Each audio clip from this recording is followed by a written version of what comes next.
Welcome to Even Tacos Fall Apart, a podcast where we explore mental health one story at a time. I'm MommaFoxFire, and today we're talking about something that might make some of you immediately think, this isn't for me. Buddhism, mental health, meditation, those words can feel loaded. They can feel like they belong to other people living other lives. But what we're talking about today really has nothing to do with religion. We're going to talk about the tools that could help you manage stress, your anxiety, overwhelming thoughts, and how those tools are already inside of you. Today's guest is Saw. She is a Burmese Australian mom of two who spent 30 years helping people while building a career as a CPA, finance broker, and property developer. But more importantly, she's someone who needed help when she was young and didn't get it. That absence shaped her entire life. Now she teaches self-mental health care and stress relief practices rooted in Buddhist philosophy, but she's quick to point out that you don't need to be Buddhist to benefit from them. We throw around the phrase mental health constantly now. It's everywhere. But knowing we should take care of our mental health and actually knowing how to do it are two completely different things. You can't just decide to feel better. You can't just choose to stop being anxious or depressed or burnt out. We talk about that all the time. It doesn't work that way. What Saw talks about today is based on something really straightforward. We all experience two main feelings: satisfaction and dissatisfaction. Happiness and unhappiness. That's it. Everything else is just variations on those themes. And in reality, neither one lasts. The good stuff fades, the bad stuff fades. Everything is temporary. So, great. Nothing matters. Everything is meaningless. Thanks for the existential crisis. I promise that's not what this is about. It's actually quite the opposite. When you realize that both the highs and the lows are temporary, you can stop clinging so hard to either one. You can stop getting addicted to the good feelings and chasing them when they're gone. You can stop drowning in the bad feelings because you know they won't last forever either. You're still human. You still feel everything. You still cry when someone dies. You still celebrate when something good happens, but you don't get stuck there. You feel it, you show it, and then you move forward. There's science that actually backs this up. Everything around us is constantly changing.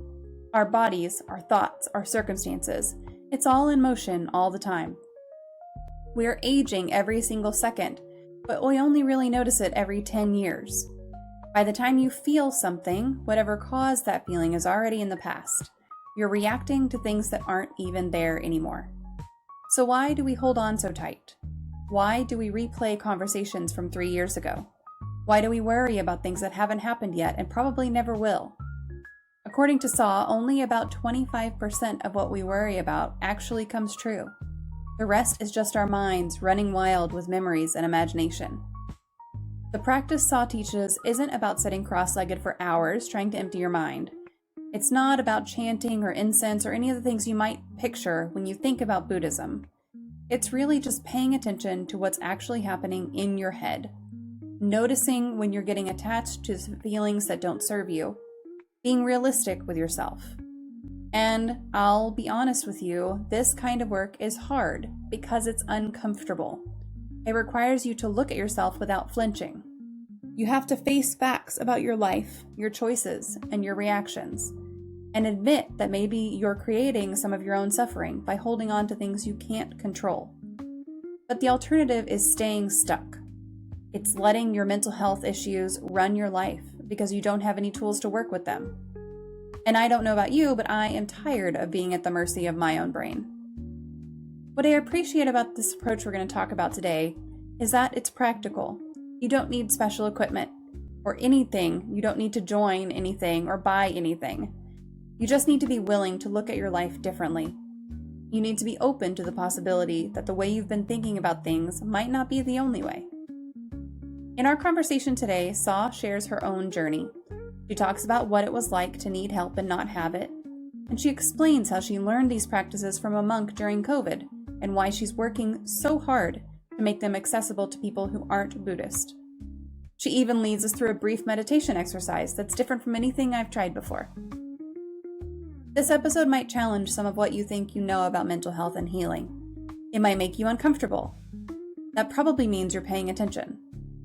With that being said, let's get into it. Here's my conversation with Saw about healing the Buddha way.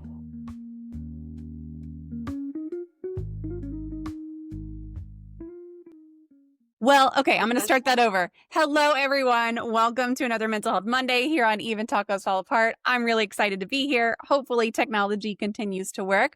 But whether technology agrees with us or not, we are going to power through. So I am joined today by Saw Myint, and I am really, really pleased to have her on here. Saw, thank you so much for taking the time out of your evening to join us. Or day, is it morning there right now? I forgot what time. It's about around 12:30. Yeah. Okay, It's all right. very sunny here. I'm in Sydney, Australia. Yeah, nice and sunny. I live opposite to the park. Yeah. Thank you very much for having me on the podcast. Yeah. Thank you. Absolutely. So, Saw is a Burmese Australian mom of two who has spent more than 30 years helping others while building a career as a CPA, finance broker, and property developer. She is passionate about giving back, and now she shares what she's learned through teaching mental health care and stress relief practices the Buddha way, which is what we're going to talk about tonight. This is a method she says can help anyone, regardless of religion, live with more peace, balance, and self-awareness. And Saul really believes these practices, grounded in both Buddhist philosophy and science, can ease depression, addiction, burnout, and even conflict. I'm really excited to talk about this today and just learn a little bit about how we can care for our mental health and heal ourselves from the inside out. But Saw, again, thank you so much for joining us. I've got a couple of links for y'all if you would like to connect with Saw. I've got a couple of ways that you can do that. I'm going to post those into the chat. And if you are here with us live, feel free to ask any questions that you have via the chat. We do have a question queue opened up. So if you have any questions about healing and the Buddha way, we will be glad to bring those up while we are here live. But Saw, to kind of kick us off here, what inspired you to focus on helping others with mental health and stress relief? Okay, because I needed help when I was young, okay? I'm 52 now. So when I was young, you know, I never been poor. I had a family, like my parents, a big family actually, like like 10 relatives from my mom's side come and live with us in a big home that government give my dad when he hold position in the government department. And then yeah, and big home, big family. And then one of my mom's sister come and stay with us, and she treated me like a little helper, like a little servant. And nobody know people, I needed help. No one there Mm-hmm. to hear me. As a child, you don't know how to speak up. It's the freedom I want. Nobody there to help. So that's why I wanted to help people. That's why I started doing what I can since I was 20. So when I was young, I'm not mature enough, etc. Then I just do charity kind of thing. You being there for other people, like with your time, effort, money, your connection, whatever. But then as I get old, you help people with what you can, but it's not enough. Me also not enough. Like, I mean, we all human. What I want to say is, I think if we admit it, like we all a little bit crazy. Otherwise, we will be safe, okay? To be human, we just naturally a little bit crazy, right? And now that I learned enough, I thought I want to share, because I want to be there for other people as I needed someone to be there for me when I was young. Yeah. I think a lot of the time whenever someone winds up being in this position of I want to help other people, it really does come from that place of I needed someone there for me and I didn't have it, and what a difference it would have made if I had had someone. Yes. So what do you love about what you do now, and what do you hate about it, or what are the biggest challenges? Okay, to be honest, I've been doing like a charity part-time, whenever I can, even to the stranger since I was young. But this mental health kind of thing, I only started doing it. So I did it. I started with like social, I do video, etc. on Facebook. But maybe people see me as a human, I mean, as a woman. I even advertise on Facebook, and then they have the kind of comment I like, like, I don't know, like you being a woman on social. Mm, I mean, you know, they don't listen to what I say rather than how I look like. yeah. So I thought maybe social media doesn't suit this topic. Okay. That's how I get to start doing podcasts. Yeah. It can be really Yeah. tough to be a woman in any online space, to be quite honest. But I Yes. definitely can imagine that joining podcasts and everything is a way to get your name out there and really kind of build those creds also and say, like, look, okay, not only am I here doing all of this stuff to serve, but also I'm out here, I'm speaking to everyone, I'm doing all of these different engagements and everything. So, what do you love about what you do? I'm also not young, etc. Like the satisfaction I get from helping others, to me at least, it worth a lot more than the money I could get because Yeah. I also still work in a business, etc. So I don't know. Maybe I love this. It worth a lot more. Yeah.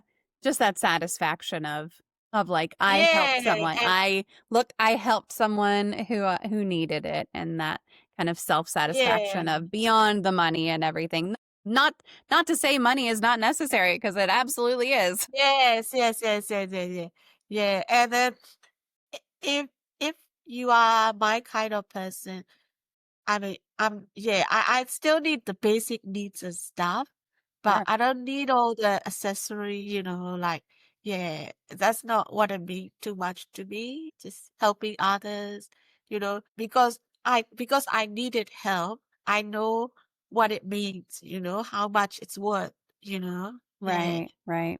yeah. Do you have a true crime story that fascinates you? I think if I wanted to relate to this topic, there's a lot of people who have suffered mental health Mm. because of other people, you know, or because of the war, or like it could be a few people, like people who affect them, could be just one person or a few people or the whole country or government or anything. But nobody take it as a crime, Mm. they're the actual crime, the violent act, you know, all the human act that make other humans suffer, they never get caught. They Yeah. untold story, you know. That's why we have to keep talking.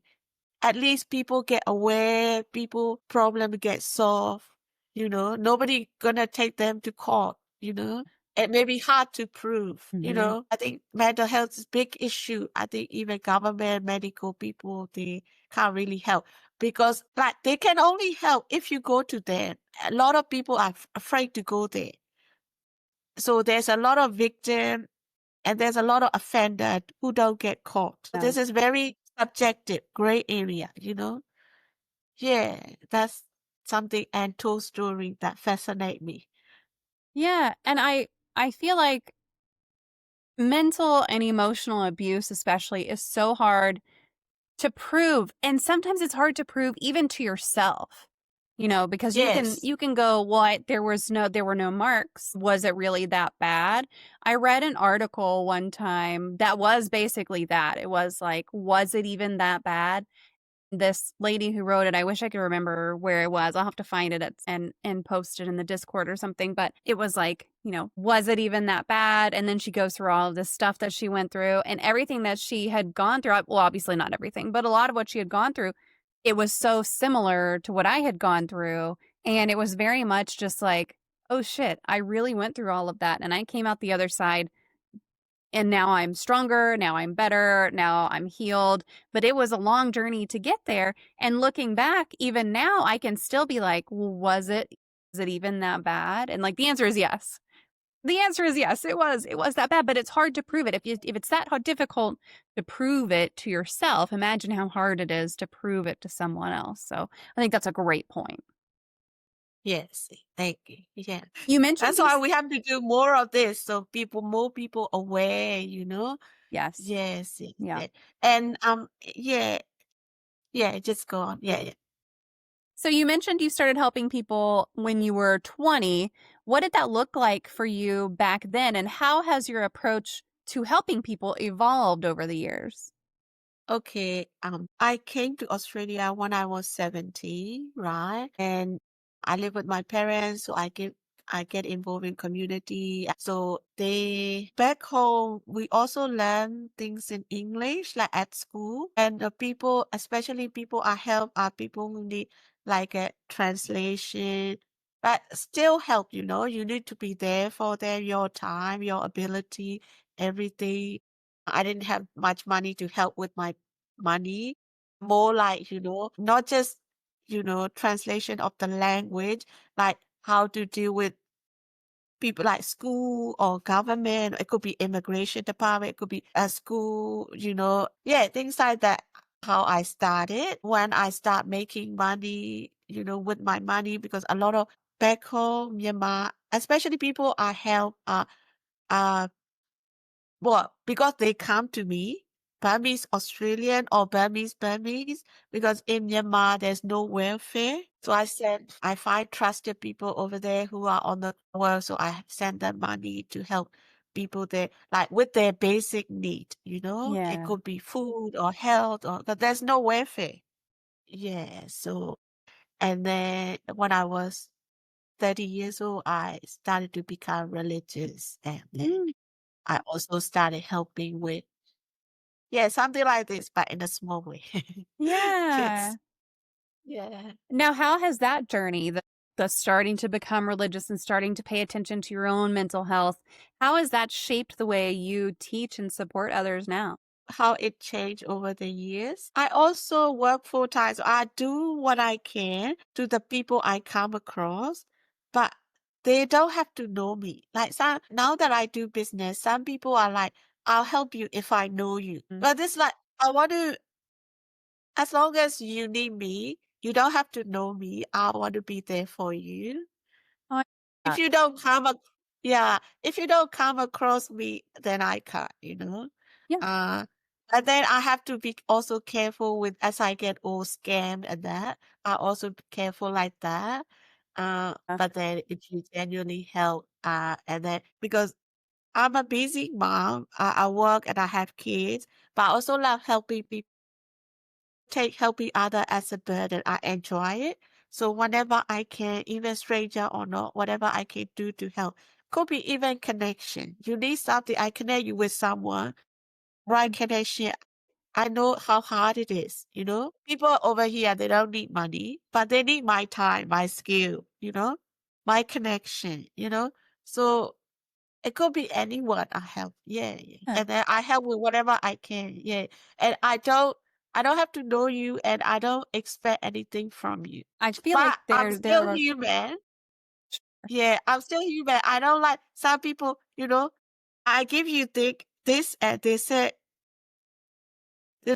they already know they got it from someone. Well, I just give it to you. Yeah. you Because gotta I'm still be human. right. You gotta be careful because there are plenty of people who will take advantage, and it sounds like you have just such a giving spirit that it's something that you really have to be aware of for sure. Yeah, yeah. So our topic tonight is really this healing the Buddha way. Can you explain what healing the Buddha way means? Is that meditation? Is it mindfulness? Is it something different? Sorry, I got asthma. When I That's talk a okay. lot. Sorry. No, drink. Whatever you need to do is fine. If you need to stand up and stretch or anything, it's all good. Do what you need to do to take care of yourself 100%. Uh, okay. Sorry. What did you just ask? So the question was just what is healing the Buddha way? Is it meditation or mindfulness or a combination or something different? Buddha, Buddha gone, but the monks teach both mindfulness and meditation. Mhm. But I think, well, how I learn, I'm also a little like stubborn. Whatever I learn, because I'm also a little educated, it has to make sense to me. So a lot of people, they do meditation and stuff, but I learn from like the talk, the listening, the watching of Buddha teaching through the monk. So I tried meditation, but I thought, why should I sit down and focus on my breathing? I needed to make sense to me. I want to learn why I should sit down and focus on my breathing. So I learned the talk, and then, yeah, some monk teach you by story. I listened to them for kind of, I don't know, it like a baby, you hear a story, but I like the meaningful conversation. I wanted to make sense to me. I really want to learn. I have an issue as well. Like, I want to learn how I should solve it. Uh, and then I learned from monk's lecture, but there's only a few years ago, I think only 3 years or so, the way the one monk teach fascinate me, and I really learned because I have the background. Maybe I get it quick, but then what he taught, that's what I'm gonna distribute. And I think probably a lot of people not aware then, because I think probably got lost in translation from Buddha teaching throughout the years. But what he really taught is like, there's pretty much nothing there to get excited about. Okay. I'll explain more later, so it's pretty much mindfulness. Yes, mindfulness. Okay. Yeah. Are there any practices you recommend commonly for folks who are new to this approach? Okay. Like I said before, we all a little crazy, right? And so most of us will probably think we're talking about mental health. We okay, no, a lot of people don't usually want to admit that this is an issue, but I think even government and health professional, they know, because they know the root. They know that there is an issue. Us being human being, we all a little crazy. That's okay, like how they can practice, okay? But then it doesn't suit everyone, right? So it's like anything, all of us become a master chef, or not all of us become an actor, or not all of us become doctor, okay? So what you need to do it properly, you need to be open-minded. And like I said, you need to face the facts of life, just being real. If you like wishy-wishy, don't worry. It's too hard. That's why a lot of people have an issue that, we don't admit, or nobody, so, but if you like realistic person, open minded, you don't need to do too much. You don't even need to sit down, give time and meditate or anything. While you living your life, it just know that we only have two main feeling, okay? We either feeling satisfied or unsatisfied, happy or unhappy, That's the two main thing. There's a lot of feeling, but there's only two main feeling. Just know that happiness don't last, okay? Like say, good food, good sex, good drugs. If you really think about it, how long do they ever last, So knowing that they don't last, just don't take it, nothing to get addicted to, It's just part of life. You're not a nun, or you're not like a saint or anything. You still have to love the people around you. You still have to take social drink, if you're working. But then don't get addicted to the good stuff, because they don't last, right? Also the flooding, I don't know, earthquake, whatever, the bad, or people leave you, people die. Do they ever last? Life has to go on. Even look at yourself, like we are aging every second, and we only realize it every 10 years, right? So everything changing. It's also science. That's why I say you have to be realistic person as well, and open-minded. If you're not, you won't agree with me, right? Whatever I say. So there's two main feeling. We have happiness and unhappiness. Knowing that they both don't last, all I'm saying is be human, feel it, and face it, but then don't get attached to it. Don't get addicted to it, okay? If you win something, okay, it's all good. Treat yourself. But what's next? Somebody left you, somebody died. Okay, knowing that you you were a good person, you were good to them while they're here. That's it. Next. I mean, like, we're still human. Of course, you cry. You open it up. Even when you show, I mean, if you show your feeling, you cry or you laugh, then that's the way you can go on to the next. If you don't show your feeling, that's why psychiatrists, they let you talk, right? So they need you to open up. That's the only way you can get over, move on to next. So if we just focus on what we're doing, the main feeling that we have, happiness, feel it, show it, but then pass, next one, because it's all everything moving, nothing to get addicted to, nothing to get attached to, right? I mean, we're still human, but if you practice in everyday life, just be realistic, practice it. I mean, whatever happened to you, you become pretty, yeah. So you describe Buddhism as a way of life rather than a religion. How do you work with folks from different backgrounds to really incorporate this into your practice? Okay. Like, I think a lot of people teach Buddhism as a Buddhism, but that's why I wanted to spread this like a way of dealing your mental issue. And that could relate to anyone from any background, yeah. So anyway, if I say like Buddhism, Buddha, but then, it's kind of religion.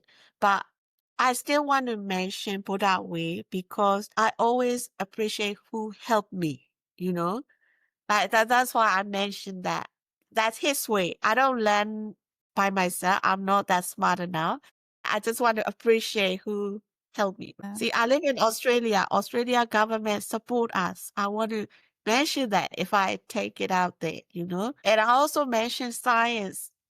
So I want this to relate to everyone. So your science is universal, right?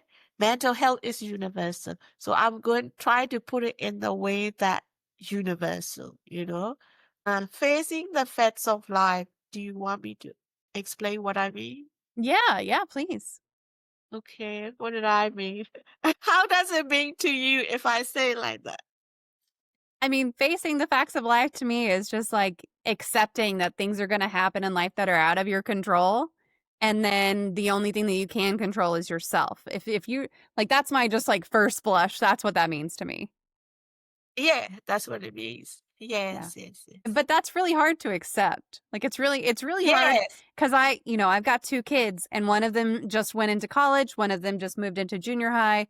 And so like they're both in these new environments and it's really interesting for me, even hearing myself go, okay, well, you can't control what your roommate does. You can't control what your classmates are doing.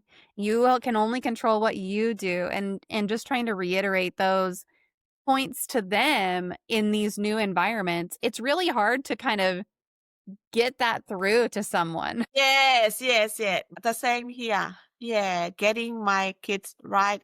But I just be there, listen to them, help. You know. Yeah.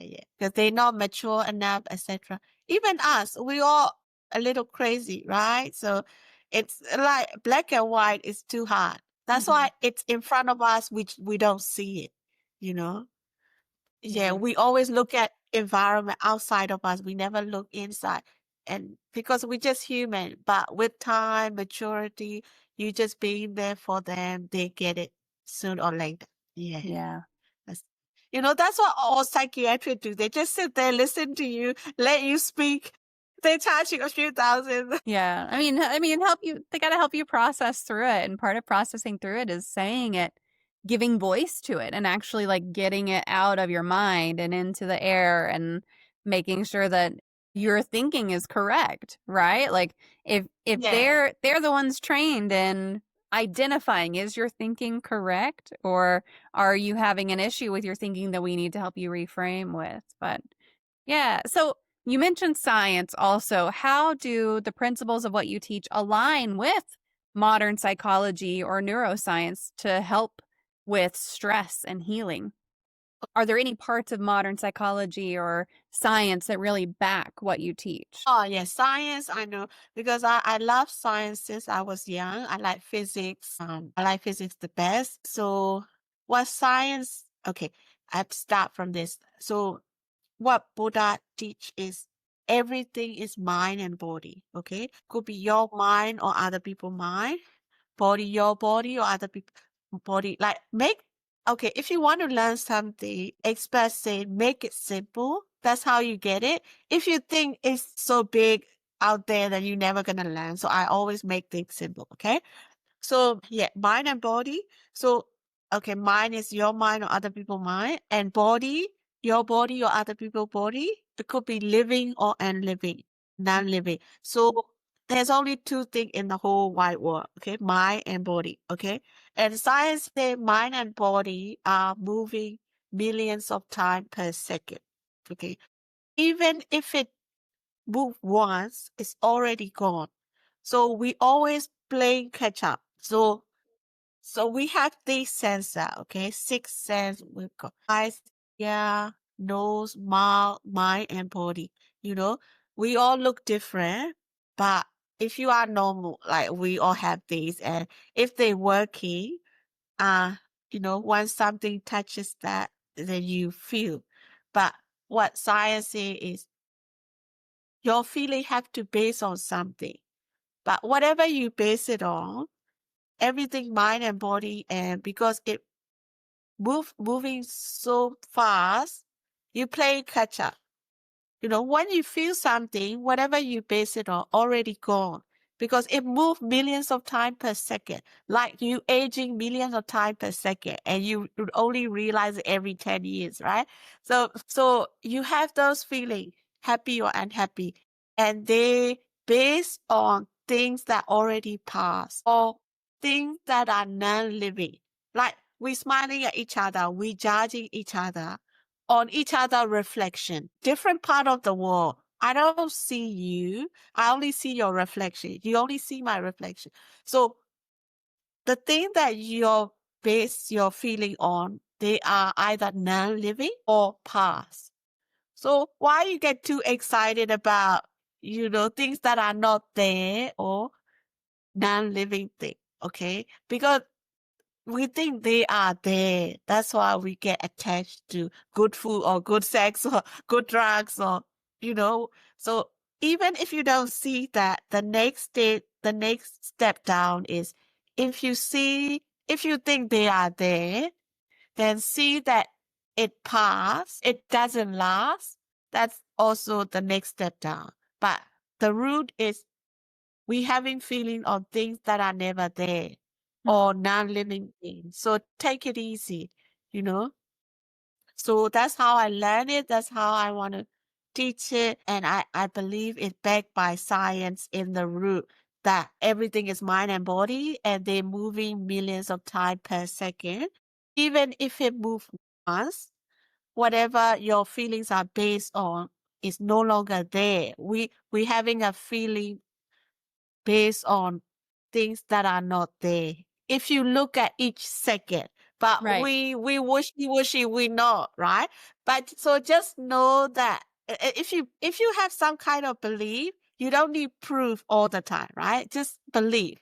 Like, okay, you have two children, okay? You love your children. That's your belief, okay? So however they treat you, you can put up with them because you believe that they are your children, you love them, right? So it'll change your behavior if you have some kind of belief, So that's also to do with mental health issue because of something that affected your mind, that change your behavior. So I'm trying to change it in a good way and backed by, all these evidence. Yeah. Yeah. I'm trying. I'm trying. I'm also human. I'm still crazy. So I'm also helping myself along the way. Yes. Are there any misconceptions about Buddhism or mindfulness or the things that you teach that you find yourself having to clarify for other people? For my business, I do video and that. So I started with video on Facebook, social media, and people see me as a woman. I don't know.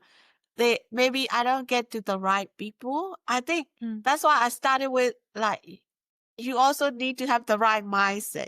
Everything to do with mindset. Right? Not all of us become master chef or doctor, right? So uh yeah, misconception is like, well, it comes down to us human being. Like, we a little crazy, we a little biased. We think, she's a woman, she can't even speak English perfect. Why should we listen to you? That's why I'm doing podcast, etc. now. I'm looking for credibility. I'm telling the truth, but you also need to be credible. That's how actress make money. It could be just a water bottle, but when they touches it, it could worth million. So yeah, that's kind of misconception. And Buddha is one of the god, but not everyone is Buddhist. What do you call Buddhist? Yeah. Yeah. So that's why I don't like. I don't. I don't know the way I try to distribute this. I don't put it like a religion. It's like the way to help mental health issue. But that's actually what it comes down to, We know, and then also I want to help a lot of people. That's why I put it this way, because we not monk or nun or we not saint, So we still have to live our life. And so I want to help everyday people, you know. That's why I put it this way. So Yeah. it could relate to a lot of people. But then I also have to understand that it's not for everyone and I'm okay with it. Yeah. Now, you mentioned earlier, like we're all busy, right? We're all already struggling. We're all already doing a lot. How can someone who's maybe a little skeptical or maybe just really busy, how can they integrate some of the practices you teach into their daily lives? Okay. Uh, if you're skeptical, just be open and really listen hard to what I told you before. Then see if you can relate to it. If you can't, it's okay. It's not for everyone. If you can relate to it, even if you're busy, yeah, that's why I'm trying to, before I distribute this, I try to like work it out how I'm gonna the process, how I'm gonna teach this, and then the way I work out is like even if you're busy, we still human, we still have to live our life. So this try to teach you the way you think, the way you think about you, the world and your environment, the thing that affect you. So I think if you have I'm trying to get you the right mindset for yourself. If you have the right mindset, whatever you face in life, it goes with you. Like, all these senses that we have, eyes and nose and etc., they go with us everywhere we go, right? It's like I'm trying to guide you to have the mindset. So that will help whether you're busy or not, whatever happened to you. Even if you're busy, this could also help busy people, business people. Because imagine you believe that you got nothing much too exciting to get attached to get addicted to, then if you're busy people, there's no limit to you because you have a limit. You can't become what you want to become because of the limit you put on yourself. You don't get too excited about your achievement, then that means no limit. You could go up and up. So it's good for busy people. This will show that they have no limit. They could go everywhere. And as a human, if we really use our mind and body, we have no limit. The limit only we put on ourselves. So this method, if you want to take it that way, and if you really take it, it- you know, the more you learn, the less limit you have with your ability. But if you want to use it to have a normal life, calm life, then you could use it that way too. Even when you're busy, you're still living your life, and realizing the true fact about life, you start having the right mindset. So whatever happened to you, you okay, good or bad, you know? Yeah. So how do you go about coaching someone on this? Is it written practices that you do with someone, or do you just have discussions with people, or are there just resources you have them watch something, or how do you go about coaching someone in this way? Okay, this is something you can practice while you living your life. So, but then like meditation in the beginning for you to focus, it's not a book. What I've been teaching is one-to-one, but I could also do one-to-many. The practice, like, when you meditate, they teach you sit down, how you sit down, how you focus. Mm-hmm. I have a way. If we have 5 minutes, I can show you. Sure. Yeah, I would love that. Yeah, now or later. Now it's fine. Now would be great. Okay, okay. Would you all please close your eyes?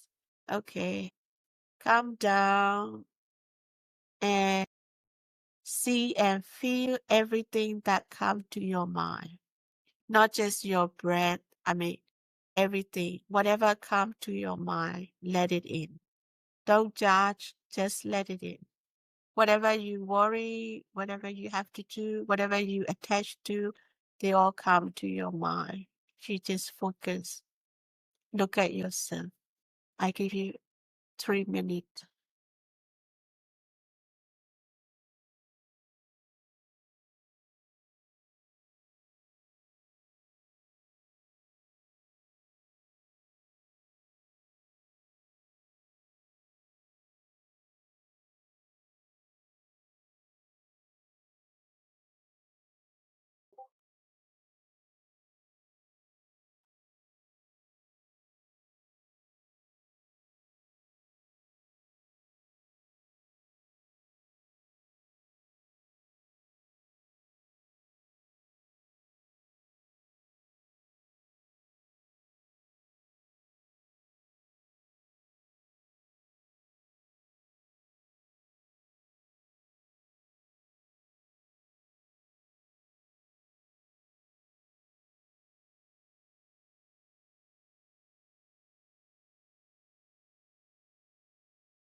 Okay, when you're ready. Yeah. So what come to your mind? I You mean, don't have to tell me. I mean, just a general. yeah, generally it was a lot of just noticing things, like noticing I can hear a dog barking and noticing I can hear a sound on this side and noticing my toes want to wiggle right now, and a lot of that kind of thing came up for me. Yeah. So they usually your memory from the past or your what you worry about, your imagination. And then what Buddha told me is like only 25% of your worry realized. So a lot of things come to our mind and we either worry or we imagine stuff. That's when craziness start, right? But then it just calm down, realize that they just your imagination, they just memory. Take it easy, just face it. Don't have to worry about too much. Like even say you have exam tomorrow, then if you worry all night, that's not good for you. Yeah. So when you have some time to yourself, maybe when you go to bed, etc., just look at yourself or everything that come to your mind, you know, believe that they just memory or your worry, your imagination, they're not here. Even that your realization, when you wake up, face the world, you feel okay, because everything is in our mind. So Mhm. the mental health issue, other people treat us bad, but then it also, like other people say, it also depends on how we react, what come to our mind, you know. So, after a while you believe this and learn this, and you come to realize that, you know, everything is in our imagination. Don't get excited. Life goes on. Just, you know, and since you accept, like once you accept and forgive and forget, you know, I don't know. I think it all starts from you. You can't change other people, but you can change you, right? So if Mhm. you believe that, everything is memory, imagination, take it easy. Then it's not easy, but it all comes from our mind, right? It's all come from our belief that, well, if we believe we could do something, we can. We have no limit. We just think so, right? Let's Yeah. try together. Yeah. So, what kind of transformation have you seen in people who start using these techniques? As for me, I only started distributing this, but I learned from a monk. The thing with the monk is they only teach in Burmese. Uh, so yeah, the English, the language issue, etc. So he quote during the COVID time, he does on Zoom, and then so Zoom has like a limit 1,000. You can pay for more, but most of us don't usually pay for 10,000. Yeah. So a lot of people come, Burmese all over the world, listen to him, and could help. It helped them because COVID is one issue, government another issue. You know, yeah. So it helped them a lot. I see it through him. But the people who he helped are Burmese, they Buddhists. Yeah. But that's why I'm trying to help. But we all human, right? We all have a similar issue. That's so I'm trying to help wider community, people different background, different religion, different language. I have result other people, but I'm trying now. Yeah. That's Yeah. why I'm also trying in a way that could relate to everybody. So I still have to teach in English, but it's universal language. So, but that's how, yeah. But monk teach a little different way. That's why I'm trying to point mental issues so it could relate to, you know, everybody. What are the major differences between the way that the monks do things and the way that you're trying to present it, like more focused on mental health? What are the main differences? Monk, the monk that I learned from, he also tried to put it in universal way, but the only issue he has is he speak in Burmese language, and the people who listen to him are Burmese Buddhist people. But he also, yeah, that's how I got an idea. Yeah, actually started from here. He doesn't just aim towards Buddhist people. Everyone try to solve everyday issue, not only mental issue. Even if you run a business, you want to be successful. If you young, young people don't want to think about mental. Like they need their life to be successful first, right? He teaches us a lot of usage of Buddha method, solving mental health or helping you become successful person. So you know, this can be used in many ways. Uh, yeah, yeah. So he teaches that. Uh, so how it different? Maybe I express it in English. He does it in Burmese. Okay. All right. Yeah, that's fair. White Mark would like to know, what is your favorite poem? Poor. Okay, that's exciting. I love writing poem when I was young, but Yeah. in my language, I forget now. But now I still like dancing, singing. I dance on stage. It's just part of my thing, community event. But I'm gonna sing on stage 25th October at a dinner party. That will be second time on stage. Oh, I that's do. awesome. I do with friends. Yeah, I love singing. essay and also poem. I used to write poem when I was young, but I don't read many poems. I should. Yes. So I don't read sorry, much I don't know poetry which one is either. I don't read a lot of poetry. I wrong. mean, I have some favorite poems, but I don't read a lot of poetry now. I feel like I used to. I used to read a lot more poetry. Maybe I should pick up. I did read, I think so far this year, I've read one book of poetry, and it was called like The Witch Doesn't Burn in this one. It was really good. It was very pointed poetry the whole way through. But it was nice and it got me to knock out a book on my to read list. So that was great. I feel like I should read more poetry and go back to that. Yes. Do you have a favorite life hack? Oh, yes, yes. That was one of your questions.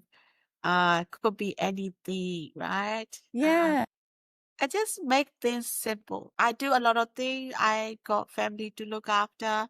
I do business, I do charity. So my life busy, a lot of, things. I'm also Gemini. I'm doing one, three, or whatever. So I want to learn a lot. So I make things simple so that it makes sense and I could learn. I'm not that smart, so but I try to make things simple. Whatever when I do cleaning or when I'm learning work or when I try to be there for my kids or whatever I do, I just try to make things simple and that helped me. Yeah. Does that consist of like breaking things down into smaller steps or just is there Yes, any yes, yes, particular yes. method? Yeah, I try to get to the root and then just make it not proof. Like, I mean, yeah, for myself at least. Yeah, yeah. That's Yeah. why when I try to teach, I try to relate to normal people. I try anyway. Yeah. Like, I don't want to make it like religion, but I still want to mention where I get it from. I want to appreciate. You know how I said, I give you something and then you learn it from somewhere I already know. Yeah, I just give it to you 2 seconds ago. Yeah. I spent 10 years learning it. So that's why I put his name out there because that's where I learned it from. I appreciate it. Yeah. Yeah. No, I think it's really good to keep things simple. And especially, like, you mentioned with your kids and everything. I can't tell you how easy it is to go onto the not simple side of things whenever you're dealing with your kids. And then your kids are like, Mom, I don't understand. Yeah. You really have to kind of Yeah. back out and be like, okay, wait, let me break this into something that is more simple. And it makes a huge difference once you're able to do that. Yes, yes, yes. Well, it is time for the magic moment of the stream. If you could wave a magic wand and eliminate one common opinion or misconception about mental health, what would it be? Okay. Um, don't be shy, don't be scared. We always have at least someone who would listen to us. Mm, Talk to them first, and you can come talk to me too. Uh, yeah, I like listening to people and as I put myself on their shoe, and then that's how I could help others. So yeah, so just open up, don't be shy, you know. Everything free these days. But then if we open to it, at least could help. Because when I suffer, I was young. I don't know where to go. You kind of stuck. That's why they make a big deal about how you treat your children, etc. Because they don't know. Yeah. But so what I'm saying, maybe children are excluded because you got to be certain age as well to be mature enough to mm, understand all that, right? Like opening up, like until you are 30 and however people taught you don't really get it. But if you mature enough, yeah, just there will be people listen to you. Just open up. Don't be shy. Don't be scared. I mean, if you are worth everything you could want to be, you just have to want it. Yeah. So you can be anything you want to be, and we know different, and like I don't know. Yeah, just let it out. And even letting it out, talking to someone about it, I think it solves half of the problem. Mm. but sometimes it's hard to get someone to listen to. Maybe you could go on the podcast, you know? Yeah. I mean, listen, Yeah, you if don't you have to need worry. if you need someone to talk to, Saw is here for you. And we've got a whole community in Discord. So join the Discord and you can definitely take advantage of that and be heard. We are always talking about shit that's going on in our lives and just like, I'm going through this. Has anyone been through something similar? And it's amazing the amount of input that you can get when you're just willing to ask for it. Oh, Yeah, and you're not the only one.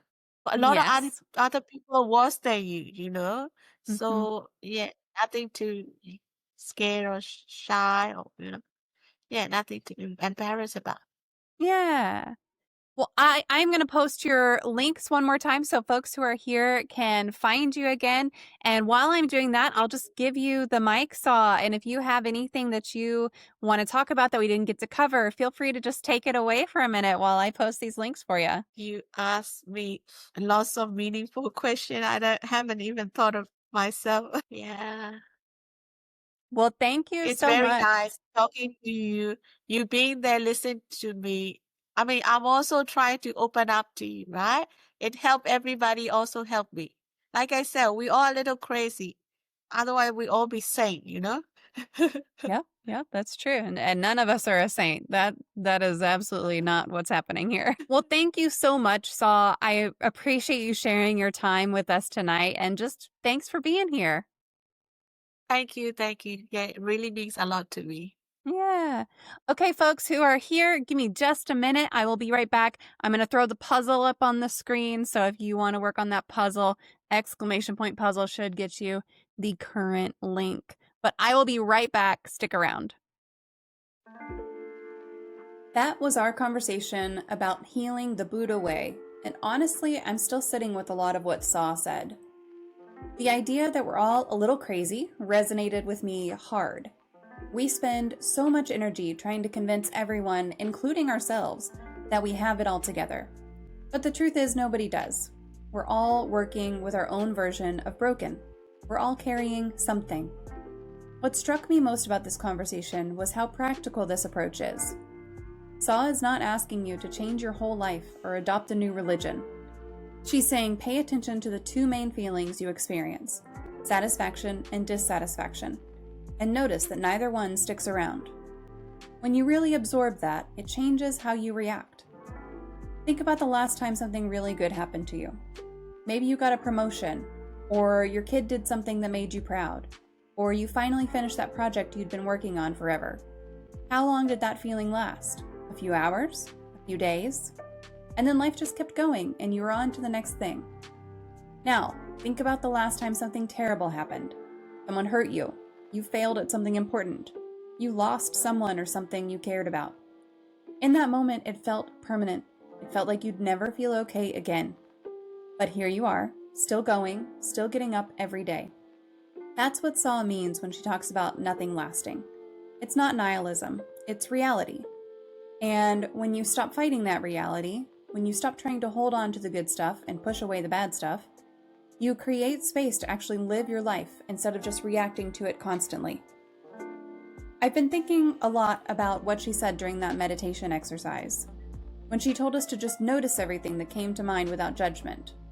For me, that was sounds, physical sensations, random thoughts, but the point wasn't what showed up. The point was just noticing it and letting it be there without making it mean something.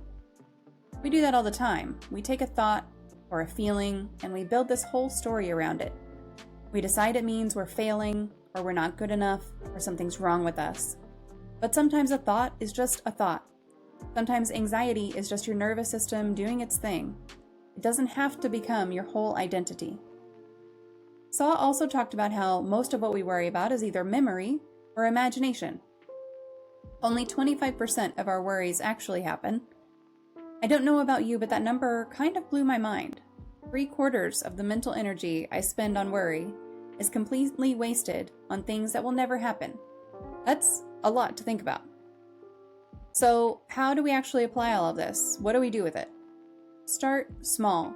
Next time you're feeling really good about something, just notice it. Don't try to bottle it up or make it last forever. Just feel it and appreciate it and know that it's temporary. Same thing when you're feeling terrible. Notice it, feel it, let it move through you instead of setting up camp in your body. And if you're struggling, if you're dealing with mental health issues that feel too big to handle on your own, please talk to someone. Saw said it, and I'll say it again, don't be shy, don't be scared. Opening up and letting someone listen is half the battle. There are people who want to help. Let them. If you want to connect with Saw, all her information is in the link in the show notes. She's out there doing this work because she needed help when she was young and nobody was there for her. Now she's trying to be that person for others. That's the kind of full circle healing that really changes lives. Before I let you go, if you got something out of this episode, I would really appreciate it if you take a minute to rate and review or leave a comment on the show wherever you're listening.